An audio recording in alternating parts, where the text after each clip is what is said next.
What is the Shona name for God? The Shona people have a few different names for God. Here they are with a breakdown of their meanings. The most common one is Mwari, which directly translates to God. Another way of saying God in Shona is Musikalanu. Musika meaning one who creates, Lanu meaning people. One who creates people, Musikalanu.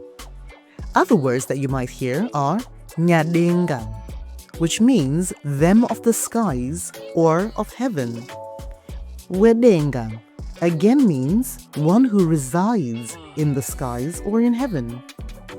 Ishe means God. Tenzi also means God. Zivaguru means the great pool, which signifies the Shona belief that all life and abundance flows from the Creator. Want to know more about Zimbabwe?